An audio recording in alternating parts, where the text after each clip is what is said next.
Welcome, ladies and gentlemen, to Tales of Gaming Addiction, a YouTube channel where we talk about gaming and all that good stuff.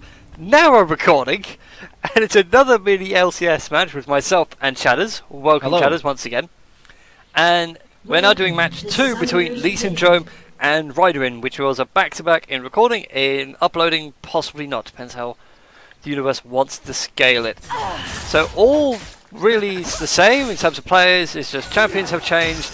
And Tony Ramirez gets caught straight away by a thresh hook, and LeeSyndrome being hyper aggressive, going straight into the jungle, but also being hyper aggressive in the fact they've picked a double ADC comp, or it could be double AP. Ooh, Ezreal. I imagine it will be a blue Ezreal build. That's my prediction. I'm gonna get that out early. But where is he going to go? He can go anywhere. You can go mid, you can go top, you can do solo bot. It's a tricky one. It's a shame it's not Jungle Ez. We demand the return of Jungle Ez. We do. You get the horns. Well, when I saw Ezreal, I was looking at the champion picks as the pick and bans were being thrown up, and I saw Ezreal and I thought, are we going to get what we wanted that we missed out on in the game that we had previously? It's going to happen. I'm going to bribe the remaining teams to do a Jungle Ezreal. I'm really looking forward to that. I'm really looking forward to this game, though. We have got. I will refer to the other game a lot, even if it is going to get uploaded later, because I'll try not to. It won't be a spoiler alert as such, but I will refer to things so that you can go across, you can watch that game, you can kind of see. Oh yeah, well that's funny, and it should be noted these are played back to back. I think from a psychological point of view as well. Yeah, the bans were pretty much, I wouldn't say target, but they were well thought out. So it was things like LeeSyndrome have lost Cassiopeia, and they also lost out on, I'm trying to think who else got banned out now. No, I think it was only Cassio that got banned out. At least wasn't banned out or anything else like that. So they were just playing about with their champion build. Travis played Graves previously, he's now switched over to Lucian, which is a bit of an odd swap for a Leona. I would have happily gone Lucian Braum because their passives synergize so well. Meanwhile, this top lane, Savannah's actually doing really well on solo lane Ezreal, which I didn't think would actually work against Wukong. Yeah, the early trades have kind of been, they've been pretty even. That we have got Wukong has pots still to be used though, so whether it's going to work out in the long run that the trades are equal, we don't exactly know. We have got trades in the mid lane though. Yeah, Tony Ramirez is laying down the hurt on Katarina, being very aggressive, even getting a couple of tower hits onto herself, but overall still alright. She actually can trade pretty well with the bouncing blade, Sinister Steel. We'll have to wait and see. Bot lane meanwhile though, Dual Blade again gets caught by Leona going in for the dive, but Lucian isn't so quick to follow up as Graves can be. So this bot lane. Sorry. No, that's alright. I was going to carry on talking about the bottom lane, but I saw Viper Nuclear coming up. I was just waiting for it. I was waiting with bated breath, thinking, Alistair gank, go well. I just want to kind of mention, we talked in the previous game, and you can sort of go, because this is Quotient's second game in a row now as Leona. We played Leona in the other game too. So first of all, we were very impressed. I'd say, as there's an exchange going down in the mid lane, Ignite used there. It's not going to be enough. The Glacial Path does get used. The chase is continuing, and it's just really going to be a straight up trade. DK Tom does a very good job on the doppelgangers. Unfortunately, the headbutt pulverize combo isn't there for Viper, and actually just gives DK Tom a little safety bunts. But yeah, the Leona, she played very well last game, but they're now a little bit more familiar with kind of her tactics, with her dives. And you can see with these death sentences so on point, and they've got her flash straight up there. Indeed, trades going well across the board right now. There was a little bit of engage in the top lane, which is what the camera was following. So you didn't see any of that death sentence trickery down the bot lane. And for that, I apologise. But who knows, we might see more. We might see some proper mad life jukes here as Tony Ramirez continues to chase and does pick up the first blow with the help of Ignite. So already starting to take this early game, and I think it was Tony Ramirez that picked up first blood last game as well, if I'm not mistaken. So we could see a repeat of last game. The other thing that we're seeing repeated is Tramis has an early CS lead again. It was 30 in the last game. It's going to be sort of roughly around 20 in the early stages here. And that is a part of, as we see the pause come in here, but that's part of the trades that were happening in the previous game, and we're seeing trades in this game, although they have gone really hard onto Leona. Leona was very key. But it's just CSing. Nezam was behind his Jinx last game and is behind his Caitlyn this game. The range from Caitlyn really not helping out as such. I think that was going to be his plan anyway, using Caitlyn's range so that way, even if he is denied up close, he can just take it back quite happily with Pills over Peacemakers. That plan isn't working out. Elsewhere across the map though, it's all fairly even, besides that early kill for Katarina in the mid lane. Ez was actually doing really well against Wukong. He's actually got the CS fairly well all tied up, and Udyr is hanging around off to the side. He has got the oracles on so he can see where the wards are. Does get caught out by Kotuan and goes straight dived in onto Katarina. Actually managed to land a fair bit. If there was the stun, that Death Lotus would have been enough, but it's not going to be the end of it just yet. He is coming down with Sweeper's Ambition on LeeSyndrome. We could see a 4v3 fight come out here. The Glacial Path not being used. I think they just sensed the collapse there, because Quotient did have no wards down. As the Death Sentence goes onto Lucian, but he uses the dash to get away. Indeed, it's nice and safe. Although Alistair is ahead in terms of the jungle. He has picked up his jungle license. He's gone for the Rengar's Trailblazer as a nice early pickup here, and we've now got 4v4. So if Viper Nuclear could come to the 8 here, and he actually does. He goes Flash and Pulverize right into the back line. LeeSyndra's forced him to himself and focuses on Tramis. This might be a bad idea, especially with Katarina. All she needs is a kill or assist, and she will guarantee cooldown reset. Unfortunately, she isn't going to get it in time. The Bouncing Blade goes through. She already wasted Sinister Steel, and she's not in range for Champo, so just a straight up trade. I cannot believe there wasn't a kill there. Yeah, but we might see it though. Kotuan goes straight back in, and there we go, Katarina double kill. That's what they wanted earlier. They could have got triple if they were quick enough, but Udyr has already backed away, he's already chugged his health, and he's already starting to take off the Grump right off in the jungle. So 3 kills already for LeeSyndrome. And we see Leona again being really on point. She did get quite a lot of damage put on her in the early game, but she's just where she needs to be. We're using sort of the same phrases. She always seems to pop up just exactly where they need her, and hands off that double kill to Katarina. She's gone back and picked up a needlessly large rod, and that's exactly what they wanted in the mid game beginnings. In the mid-game beginnings? In the beginning of the game. Mid-game beginnings? It sounds like an epic tale. It does. Are you suddenly becoming George R.R. Martin? You're going to start writing a Game of Thrones? You're going to have the House of Noxious and the House of Demacia. Someone's got to make that some kind of parody or fan art or something. That has to be done. There was already one long ago on Summoner's Rift. In the Game of Thrones, you ward or you die. But I think that's... It's true, it's true. It is very true. Speaking of warding or dying, LeeSyndra has no wards and actually gets caught in a full headbutt pulverized combo into the wall.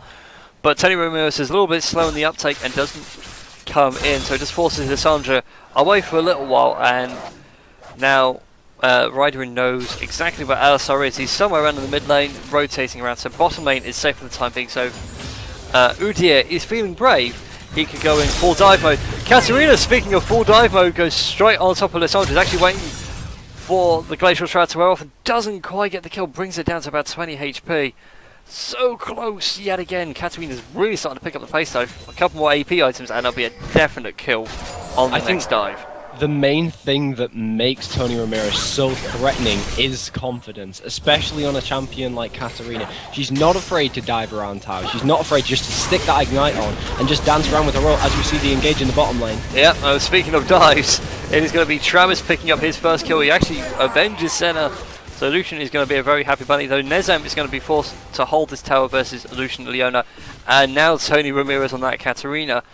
I think he's actually just going to be and just let this tower fall. There's no way he can hold off against it until someone comes back, at least to give him some assist. Still taking focus off the bot lane for a while. I just realised that top lane has had nothing for the past 10 minutes, apart from a little scuffle every now and again.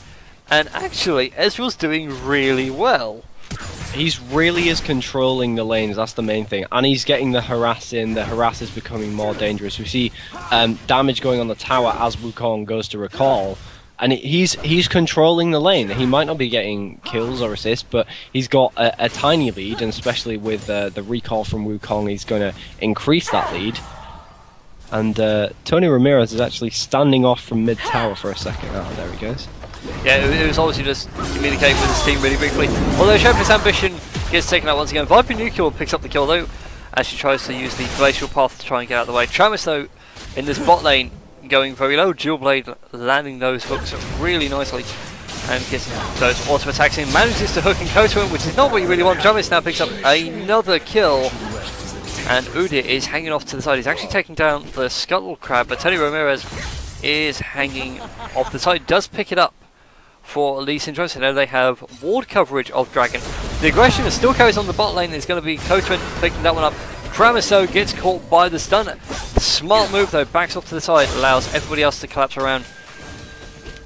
And now it's going to be Udyr versus 3, and my money would be on a dead Udyr and a dead bottom lane tower within the next couple of minutes, I would reckon. I think Udyr is doing well to sort of like have that presence in the jungle where he's going around and clearing. The thing is, he's maybe Alistair has sacrificed sort of a CS, or not really a goalie, but maybe that CS lead, and is behind a little bit on the clear, but he's always on the same wavelength as Tony Ramirez in mid lane. He's really dangerous, and he proved to be last game as well. You can go across and watch that. He was playing Lease last game. But yet again, we're seeing another engage from the two of them. Yep, LeeSyndrome have spot-on communication here. They know exactly where everybody is at any given time. This is almost near diamond level, dare I even say, master tier perfection right now. Zenchao is very low. He does not get caught in the polarized, but Shaper's ambition would be enough here. Just need to wait for her to jump out of that glacial prison. Unfortunately, flashes out the way, so it's not going to be a quick and easy kill. It's going to glacial path, but unfortunately Kotuin is off to the side. Bouncing Blade picks up though, very nice. Triple kill for Katarina. That's now scary. That's a 6-0 Kata at 13 minutes.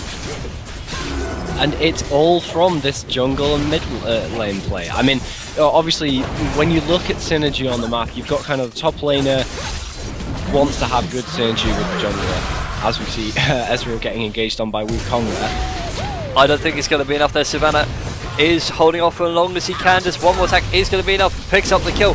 Bot lane, meanwhile, Nazim gets absolutely destroyed. And there was no way she could hold off against 4 people, 2 of whom have stuns and knockouts, so one of them can just happily jump to her whenever the move feels like it. And now this is going to be Tower 1 for LeeSyndrome. And it's 12-0 at the 13-minute mark. 22,000 gold to 14,000 gold and 1 tower to none. I think this game might be a surrender at 20 moment, but we'll have to wait and see. A little bit of a scuffle now up in the inner tower on the bot lane.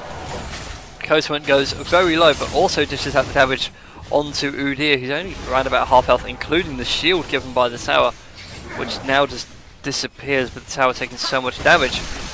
I can't think of a way for Ryderrin to come back at the minute. Comes in with the nice fly. The damage is still going on here. Katarina doesn't quite get 1, but does get the reset. Can she go for 2? No, she actually gets shut down.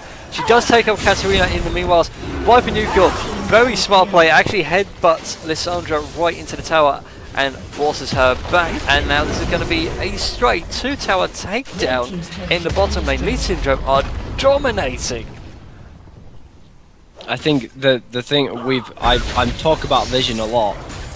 There is vision this time on Ryderrin, but it's deep vision, and with that first tower going down, first 2 towers going down in bot lane, it's made the vision just not worthless, but it's really not going to help them with these rotations, and that's we're in sort of rotation. This is where a lot of the rotations are going to happen, and we see the first one as they're going towards mid tower, and mid tower is going to go down as well. Yeah, there's going to be no stopping it now. It is straight on point here for LeeSyndrome. They are 15-1. They are on fire. If they can have this towards the end of this mini LCS sort of split, they could go on to win it at this rate. They're really showing their stuff here. I think the other teams might need to watch this match just to see what they can do to counter it right now. Looking at the items, Katarina's actually feeling so ballsy. She's picked up Magi Soul Stealer. How often do you see that on a champion, especially at any competitive level? You might see it in a couple of custom games, but not at this point. And even with the scuffle, they're actually holding the line. Ryderrin doing a fantastic job, but LeeSyndrome can just keep on pushing and keep on aggressing and not really care. Although they might have overstayed their welcome. They are forced to back away. Very nice headbutt pulverize from Ryderrin. Jewelblade is incredibly low. It is going to be the first kill going over, possibly. Yeah, there we go. Travis picks that up again, so he's currently 6-0 with a double kill. LeeSyndrome just gets a little safety bunt to behind the tower range. Shaper's Ambition takes a nasty bit of damage. The Bouncing Blade keeps on track and manages to pick that up. So very nice plays here from Tony Ramirez. And as they're backing away, I just want to mention that top lane where Ezreal has upped the CS lead and has just been slowly chalking down Wukong and just slowly wearing him down, and then it just took him out with a very clean ulti, and that's going to be top tower as well, and that's solo. That's completely on his own with little assistance from his jungler. Yeah, I'm still amazed at the Katarina at the minute. She has currently got 19 stacks on Magi's. Just one assist, and that's it. This Katarina's set for the rest of the game. She's happy as Larry. Still, looking at everybody else, for the meanwhile, Lissandra's now got the Haunting Guy, so she's going to be doing a little bit of extra damage, but at this point in the game, it's not really going to add too much. Caitlyn has no reply to Lucian. Leona and Thresh really are just matching each other, but Thresh hasn't even started building up towards space in the mountain. And that top lane, as we just said, Ezreal now has 2 complete items compared to Wukong 1, and can quite happily solo him now. So, Ryderrin, what can they do? Besides Turtle? I think they do need to really wait for the turtle, but it's gonna be hard simply because of the farm. And if you look at the farm, Caitlyn is now 100 CS behind. We've got 30 in the top lane. It's smaller in the mid lane. Lissandra is she was really good last game, and as we see Zenzao getting caught out a little bit there, but he's got backing. He has got back up. It might actually be enough here. Travis is put out entirely. The Ignite's coming through the ace in the hole. Leona does take the block, but the Ignite is going to be enough for the shutdown. Savannah, though, comes in from the top side. I think he even teleports it in for it as well, so he gets a double kill. Katarina also gets a double, and TK Tom is forced to run for his sweet little life. He isn't going to get very far, though. Katarina is straight behind, and that Bouncing Blade actually pops the shield. So Katarina now is someone to actually be afraid of right now. It's 13 stacks on that Magi's, yeah, it was 19 earlier, which is really bizarre because I don't think she's died yet. I can see 30. I didn't see the 19 stacks. She's died once, but she hasn't died since she got it, so that is a little bit odd. I think the UI might be a little bit bugged. I will have to double check the VOD and I'll edit it if it's in any way. It could be 9 stacks, and you might have misread it. Possibly. It's very hard to read, actually. You need to make that a little bit clear with Magi's. Either way, though, Ezreal picks up another kill, so he's currently 5-0. LeeSyndrome straight into the mid lane. They're actually picking up the mid lane inhibitor tower and the mid lane inhib as well. And that was incredible damage. Sweet Jesus. That was half of Caitlyn's health gone in one hit, and then it's got mystic shots. As soon as it was off, he was in there with a mystic shot. That is a fingerprint of a really good Ezreal play. Okay, never mind jungle Ezreal. I would see more Savannah's top lane Ezreal. This is something that I think even LCS players could learn a thing or two from. Tony Ramirez picks up another kill, and the fight is still ongoing as such. It's now 4 members of Ryderrin versus 5 members of LeeSyndrome. Although they are very low on mana, Katarina manages to take another kill as LeeSyndrome tries to dive on him. Travis actually takes the ace and hold, goes down to the Nexus Tower, but Katarina picks up a double kill. 2 members versus 4. I think that's going to be enough from LeeSyndrome to Ryderrin. They're actually just going to back out and focus on other lanes. They could really actually focus on the top lane, and looks like Viper Nuclear is going to sort that one out. That's nearly another kill on Ezreal there, and he takes out Thresh with ease. Yep, quite happy takes out Thresh. He's continuing on. He wants Nizam, he wants Caitlyn again, but he's not really going to get that close. He's being denied, and yep, he's just going to back off now, just farm up to the mid lane. This is someone until a short time ago, Ezreal had 2 kills, and he's just been farming up. He's now got nearly a 50 CS lead on Looong, and they played quite an isolated game in top lane, and then he came in, he joined that fight where we saw Lucian ignited, and that was just a fantastic shot. But he's really a force to be reckoned with. He's now 8-0. 8-0, he did get flayed and he's exhausted, but can he hold on for a little while longer? He does take out Caitlyn, go 93, but gets shut down by Udyr, so he got a little bit cocky and overstayed his welcome. He's given a bit too much gold throwing. So Tony Ramirez very quick with the follow-up and takes it out, and we also see Dragon number 2 go over completely off screen. I think Ryderrin are going to admit defeat. I think so. I mean, the only thing they've got going for them, I would say, last game Lysandra was really strong. They kind of had when Lysandra would dive in, they really had something going for them. But she's not as strong this game, especially against a 15-1 Katarina, who is now easily at 20 stacks. That's scary. In Ryderrin's price now, I would just surrender. Although the saying is never surrender, I would personally surrender. I can't see a way out of this. Katarina is too strong. Ezreal and Alistair both got Trinity 4s. Lucian's new enough at full build, well, at a comfortable point in his build. And Caitlyn hasn't even finished off an item yet. She's still hanging on to parts. Wukong's only got a couple of bits here and there. And people are still juking it backwards and forwards out in the bot lane. Shepherd's Ambition is actually forced to ulti herself just for safety. DK Tom comes on through to try and catch him to Travis, but the E is just too much. He can make some distance. Zandale comes through in bear form, gets the stun, goes into tiger form to continue the chase, but it's not going to be enough. Lucian can just keep on kiting for days. And Savannah coming in from behind, and not using the teleport, just using pure movement. And here we go. Travis manages to get a kill. Proton comes on through. Arcane Barrage knocks DK Tom's health down. Coachman manages to pick up the kill, so that's pretty much the unofficial ace right there, if we just want to count Lysandra ulting herself as being dead in the fight. LeeSyndrome now 36 for 6, 47k to 25k, 7 kills for 0. This game is done. I'm going to call it now, it's over. LeeSyndrome win 2-0. I think so. I'm admiring the Ezreal playing. This really is a masterclass in not just Ezreal top lane, but Ezreal in any lane. Everything is on point. The CS is high. He's got a 40 lead. He played an isolated game, but every team fight he's in, you can see it when Ryderrin are happy to engage on Lucian. As soon as Ezreal's there, they're not happy to do it anymore. And that's what you want from a top lane. Like he's even a little bit tanky as well. And we see Tony Ramirez again. Could we see a Katarina Penta? I think that was a Katarina Penta. I think that was. Oh no, it's not. It's a Quadra. Because Alistair got one. Alistair, you scumbag! You've denied a Katarina Penta kill. I will not accept this. I'm sure that Tony Ramirez has got plenty more pentakills in him. He's not going to be too fussed about that one. I also realised my voice broke for a second. But that is going to be game. LeeSyndrome get themselves a victory.